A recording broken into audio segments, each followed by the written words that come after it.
पार्वती भगवान शंकर को अपना रूप दे रही हैं।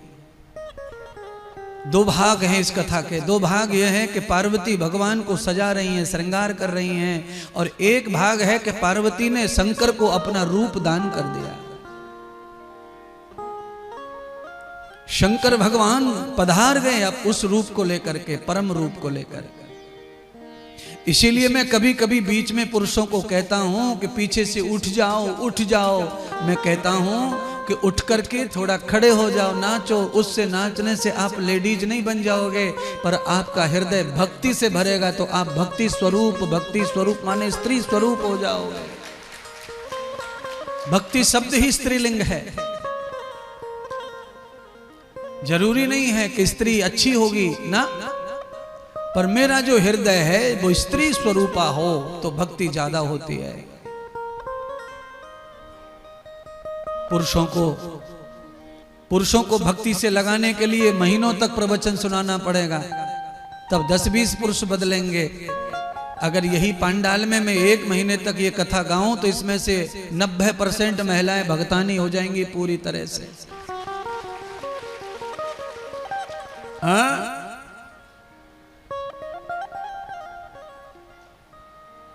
घर घर में भगतानी हो रही है, महिलाएं होनी चाहिए, पर 2 प्रकार की भगतानी है। 2 प्रकार की भगतानी कैसी?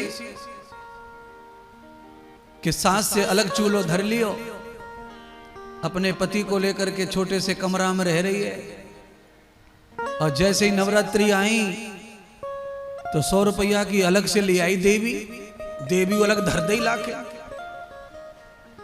अब बोलो, अरे बहुरानी तू पति को लेके चाहे कितनी भी अलग हो जा, पर देवी तो एक ही रह लेंदे। अपनो गणेश लाके धर दियो, ये ना करो।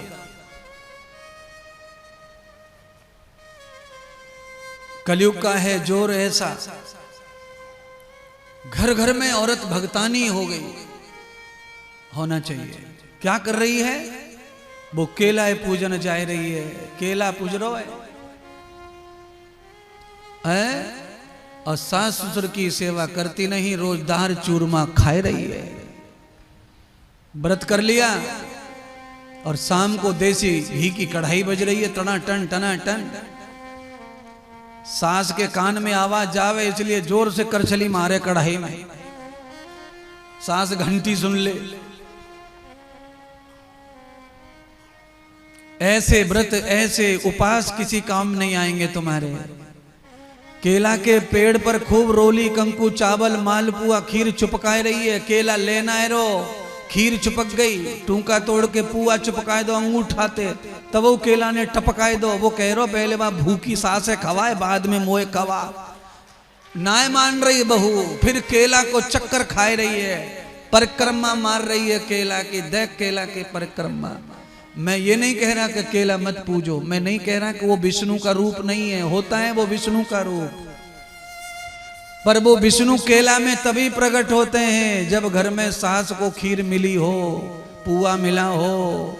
इसीलिए मैंने कहा घनश्याम दास, ये सासों को माल पुआ ना मिल रहे, इसीलिए तुम भंडारे में माल पुआ खीर बनाओ। सारी सास जो मर गई हैं वो भी जिंदा हो जाएं स्वर्ग में, और जिंदा तो जिंदा हो ही जाए।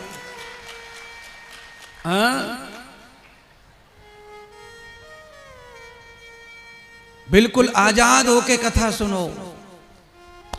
चूल्हे चाकी का चिंता छोड़ दो, आज बनानी ना है रोटी, आज यहीं से मालपुआ लेकर के वहीं में से तोड़ के खीर में डुबा के पत्तल की बगल में धर दो, और क्यों ले सास खा जा, ससुर खा जा, दादी सास खा जा, दादू सासू खा जा, सबरी सास ससुर खा जा, जब बनिया के माल है।